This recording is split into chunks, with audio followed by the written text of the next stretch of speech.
Olá pessoal, estamos agora então na nossa terceira aula de teoria de voo, que a gente chama de geometria do avião. Agora sim, você que está fazendo avião, vamos falar só de avião. Pessoal de helicóptero já dividimos, está fazendo outra aula hoje. E vocês estão aí com geometria do avião. Gente, essa aula aqui é fundamental. Vou explicar por quê. As duas primeiras aulas a gente fala de física, falamos de atmosfera, damos vários conceitos ali que você vai usar para o curso, ok? E um pouquinho você vai usar para a tua vida de piloto de verdade. Essa aula não. Isso aqui você vai usar para a sua vida de piloto inteira. Por quê? Porque a gente vai pegar um avião e vai aprender qual é o nome, né? Olha, isso aqui chama asa, isso aqui chama fuselagem, isso aqui chama motor. Esses são os nomes que todo mundo sabe, mas a gente tem nomes técnicos aqui que não é todo mundo que sabe. E aí, como é que fica? Tá certo?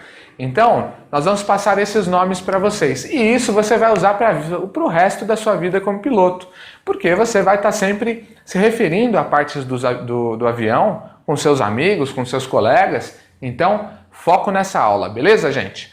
Vamos falar então o índice aí da nossa aula. Inicialmente nós veremos instrumentos.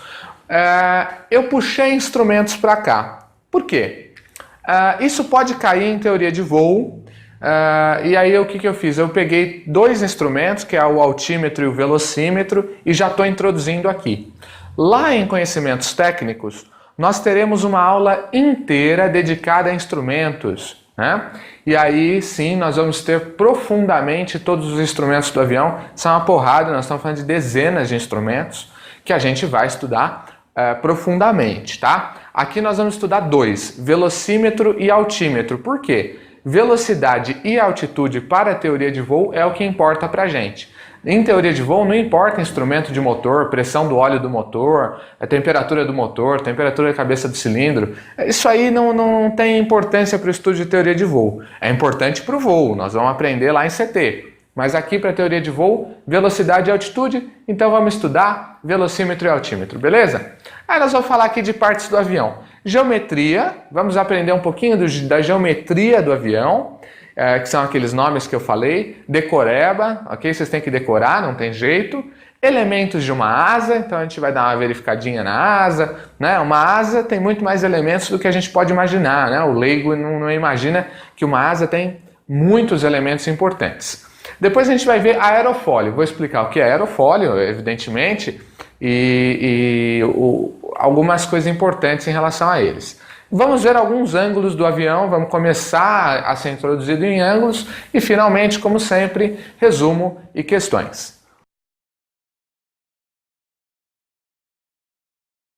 Parte 1 da nossa aula, instrumentos. Vamos lá. Como eu já disse na introdução, veremos dois, altímetro e velocímetro. E nós vamos depois aprender tomadas de pressão. Tomada de pressão estática, tubo de pitot, pitot estático. Nós já aprendemos pressão estática, já aprendemos pressão dinâmica. Vou introduzir um conceito aqui agora para vocês, nem precisa de imagem, nada, porque é tão simples quanto possível. Pressão dinâmica mais pressão estática é igual a pressão total. Tranquilo, né, gente? O que é pressão total, então? Estática mais dinâmica. Mole, né? Beleza? Vamos dar uma olhadinha, então, no nosso primeiro parâmetro e mais fácil. Chama-se altitude. Então, altitude nós já aprendemos também na aula passada, que é a medida, né, da distância vertical do avião em relação ao nível do mar, né? Mas isso aqui serve para altura também e tudo mais. Nós vamos entender como que o altímetro sabe que o avião está, sei lá, a 10 mil pés ou a 15 mil pés, né? E nesse ponto eu também já vou falar uma coisa para você. Um pé vale 0,30 qualquer coisa metros, ou seja, 30 centímetros aproximadamente, tá? Só para vocês saberem. Beleza, nosso aviãozinho aqui tá voando, nosso Cessninha, bonitinho, asa alta, e ele está em voo, tá? Portanto, ele está numa dada velocidade aqui, está numa dada altitude, evidentemente, e nada disso é importante porque a gente está estudando agora os valores, mas é importante saber que ele está voando. Bom, enquanto ele está voando, ele gera uma pressão dinâmica, que são essas setas azuis. E essa pressão dinâmica, ela é no sentido oposto ao movimento. Então o avião está indo daqui para lá, gera um vento relativo, já aprendemos tudo isso. E aí ela tem uma pressão dinâmica aí, que é essa seta azul. Beleza? Muito bem. Mas além da pressão dinâmica, a gente recebe pressão estática de todas as direções e sentidos, setas vermelhas, tá? É assim que a gente, todo o corpo mergulhado, né, recebe essa pressão. Então, é assim que funciona o nosso mundo. Eu estou aqui mergulhado na atmosfera, recebendo pressão de todas as direções e sentidos. O avião voando também recebe pressão estática, pressão atmosférica de todas as direções e sentidos, e a pressão dinâmica, porque ele está em movimento. Se estivesse parado, não teria pressão dinâmica. Está fácil de entender essa imagem, né? Muito bem.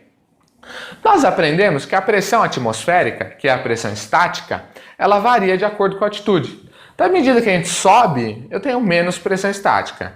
À medida que a gente desce, eu tenho mais pressão estática. Então, quanto mais alto tiver esse avião, menor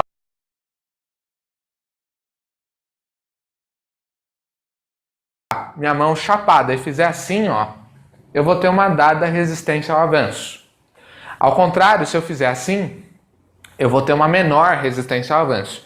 Então, eu posso dizer que isso aqui é uma superfície mais aerodinâmica do que isso aqui, ok? Então, a superfície aerodinâmica, ela que tem um formato, um desenho que se dá melhor para o escoamento do vento, ok? Do ar. Um aerofólio já é uma superfície que produz força útil. Ele também produz arrasto, mas produz força útil. A asa, por exemplo. A asa se deslocando no ar tem uma dada resistência ao avanço, mas ela produz força. Ela produz sustentação, faz o avião voar. Então a asa é um aerofólio, tá?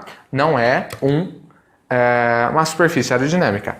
A fuselagem, que é essa parte aqui, ela não produz força útil, mas ela oferece a menor resistência ao avanço possível. Ó, tem um bico para quebrar o ar. Avião não tem bico na realidade, tá? Avião tem nariz.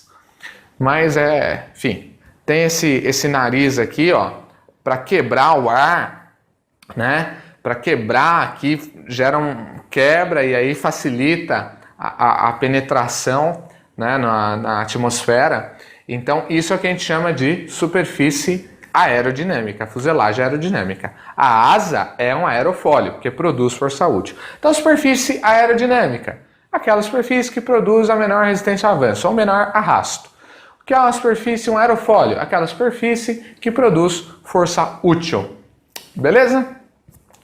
Vamos falar então das partes do avião. Vou mostrar aqui na maquete para vocês, que é um pouco melhor. Depois eu tenho uma figura que eu mandei fazer bem bacana, que vocês vão gostar.